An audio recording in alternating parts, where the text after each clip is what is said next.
आनंद, इन दोनों वृक्षों के नीचे मेरा बिछोना बिछा दो। मैं यही विश्राम करूंगा। जी बुध। अनिरुद्ध,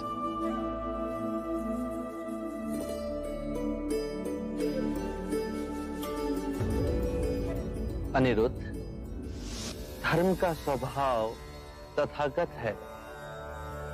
तथागत का अर्थ है जो है, जैसा है। इसी अद्भुत तथागत से कमल का पुष्प उत्पन्न हुआ। तथागत से अनिरुद्ध का उदय हुआ। आप सभी का उदय हुआ। आनंद का उदय हुआ। इस संपूर्ण प्रकृति का उदय हुआ। जो भी तथागत से उत्पन्न हुआ है और जो भी तथागत में विलीन होगा, उसे हम तथागत कह सकते हैं। धर्म कहीं से नहीं उपजते और ना ही कहीं जाते हैं। धर्म केवल है और रहेंगे। आज से मैं और सारे भिक्षु आपको तथागत कहेंगे। आपको तथागत कह के हमें स्मरण होगा कि हम सब में तथागत का बिंदु है। जैसे यदि हमारे सर में पीड़ा हो और उसे हम तथागत से स्वीकार भाव से स्वीकारें, तो वो पीड़ा समाप्त हो जाती है। इसका कारण है कि हमारी आदि शक्ति उस पीड़ा से लड़ने के लिए बह निकली और आदि शक्ति उसका उपचार कर रही है। ये दोनों विभाजित शक्तियां सर की पीड़ा से अधिक सर को दुखा रही हैं। यदि हमने तथागत से इस पीड़ा को स्वीकार भाव से स्वीकार कर लिया, तो दरार भर गई। अब हमारी सारी शक्ति इस पीड़ा को आरोग्य करने में जुट जाएगी। आइए बुध।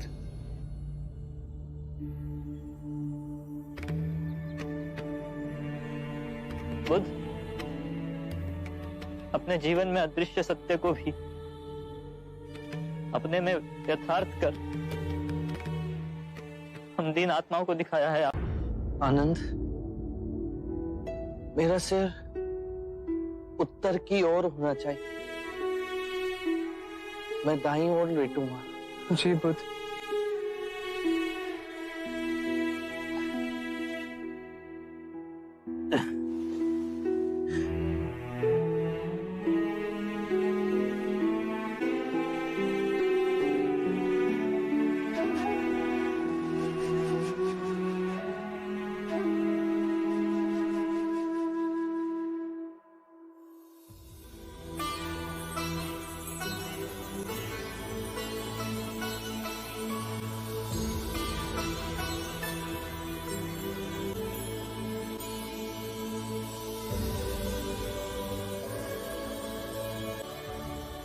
देखो आनंद, अभी तक बसंत ऋतु भी नहीं आई और इन शाल के वृक्षों पर कैसे लाल पुष्प भर इन्हें झुका रहे हैं। देखो कैसे ये पुष्प वर्षा की एक एक बूंदों के समान मेरे वस्त्रों पर बरस रहे हैं।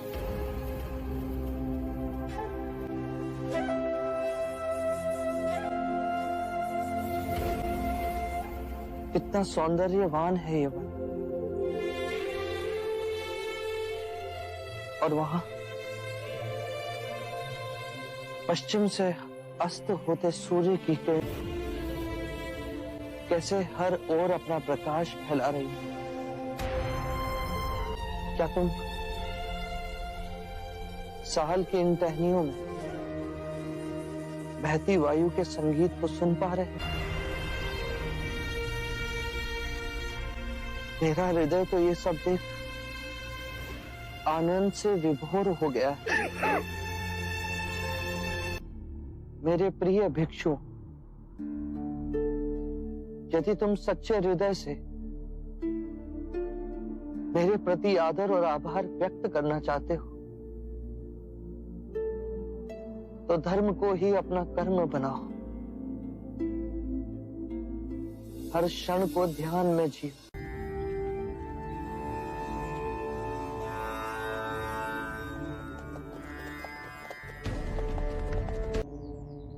ये मैं क्या सुन रहा हूं? आप 3 माह पश्चात महापरिनिर्वाण लेंगे। आप हमें छोड़कर कैसे जा सकते हैं? इस अंधकार भरे संसार में केवल आप ही प्रकाश का स्रोत हैं प्रभु। हमें इस अंधकार में फिर छोड़कर ना जाइए। आप इस संसार में ना होंगे, ये सोचकर ही मन भयभीत हो रहा है प्रभु। अजात शत्रु, मृत्यु का भय केवल उसे ही ना होगा जिसने अपना जीवन बुद्धिमानी से जिया हो। यह शरीर तो नश्वर है, परंतु मेरी वाणी, मेरे सूत्र बन सदैव तुम्हारे हृदय में प्रकाशमयी रहेगी। प्रभु, मुझे अपने साथ ले चलें प्रभु। जीवन भर मैंने कोई मूल्यवान कार्य न किया। महानिर्वाण तक आपके साथ रहे। आपकी सेवा करने का सौभाग्य दें प्रभु।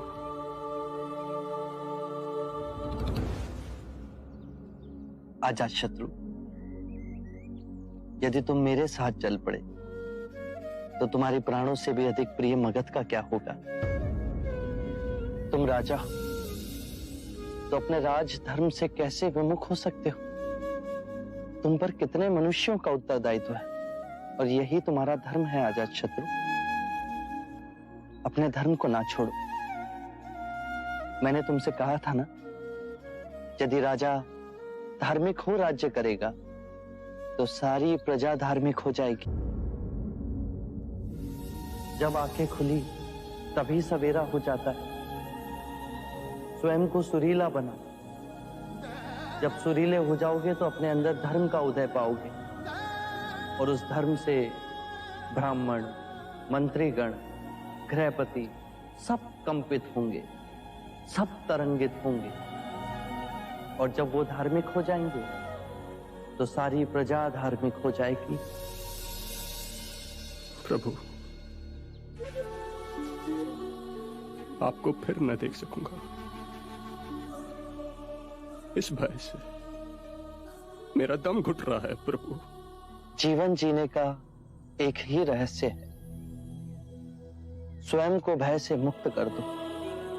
ना ही आने वाले कल की चिंता और ना ही बीते हुए कल का रोना और ना ही भयवश किसी के साथ चिपको। जीवन का एक सत्य और समझो अजात शत्रु, यदि तुम किसी व्यक्ति, विचार, वस्तु से चिपकोगे तो उसे गवा दोगे। जिस क्षण तुमने सहायता के लिए हाथ फैलाना बंद किया, उसी क्षण से तुम पूर्ण मुक्त हो जाओगे। प्रभु, मुझे आपको छोड़ना होगा, किंतु आप मेरी अंतिम सांस तक मेरे साथ रहेंगे। मेरे अंतर मन में प्रज्वलित ज्योति की तरह आपका प्रकाश सदैव प्रज्वलित रहेगा।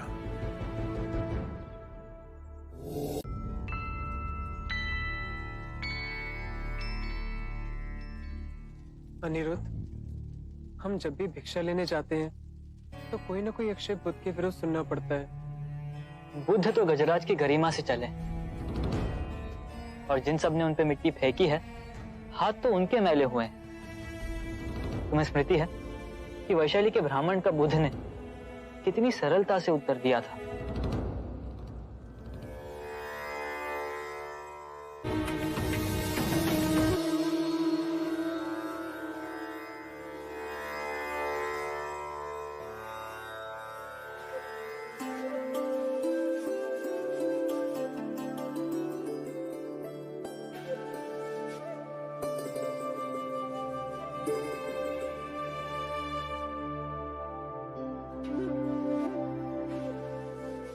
तथागत, आप जानते मुझे इस समय क्या स्मरण हो रहा है? एक बार जब आप उपदेश देने आए तो आपने कुछ ना कहा, एक शब्द भी नहीं। केवल ताल से एक श्वेत कमल का पुष्प उठा सारे भिक्षुओं को दिखाया। ताल के कीचड़ से कमल के पुष्प की जड़ें अब भी सनी हुई थी।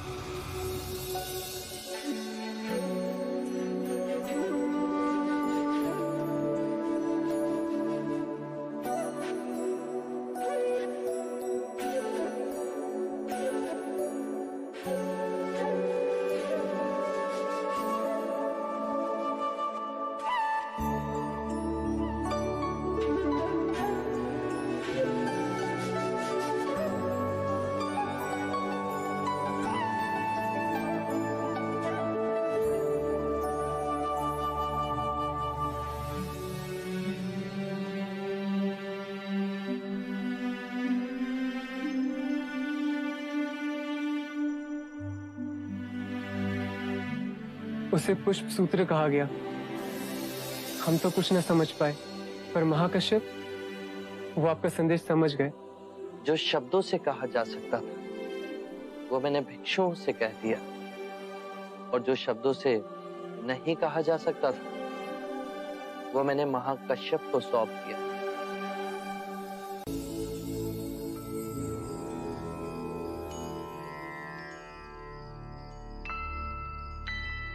आज आपने आने में बहुत देर लगा दी। आनंद, आज मैं वन के हर एक वृक्ष से भेंट करके आया।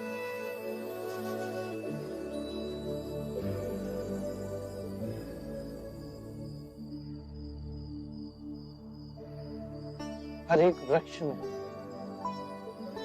मैंने सरीपुत्र की छवि को देखा।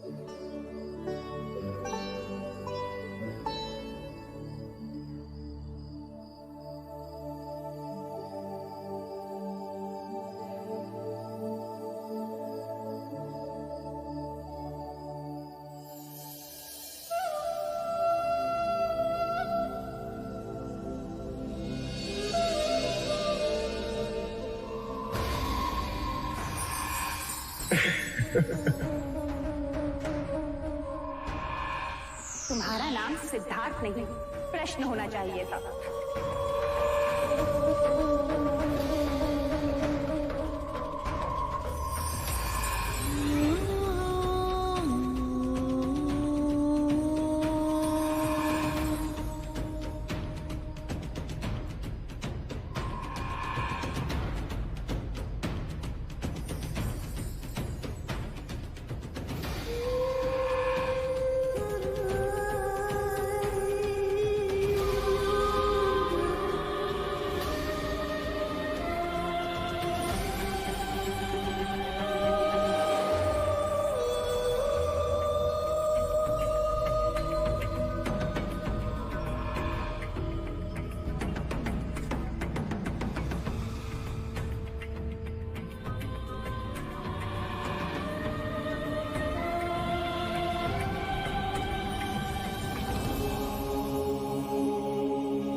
इस विशाल गगन में क्या देखते हैं बुद्ध? उन चेहरों को देख रहा हूं जो इस प्रकृति में विलीन हो गए, समा गए अनंत की गोद में।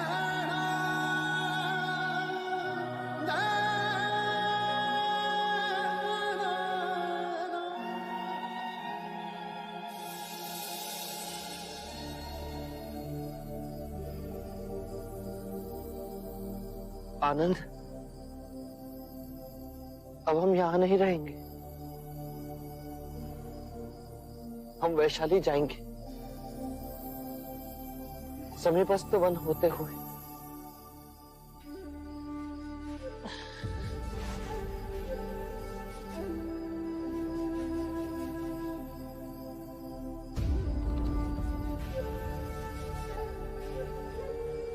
दायां और बायां पैर खोने पे भी आपके समान सामंजस्य से चलने वाला कोई ना होगा बुद्ध। मोगलाना और सरीपुत का विराम सह नहीं पा रहे। आप पे क्या बीत रही होगी जो हमसे अधिक करुणामयी, कोमल और पवित्र है।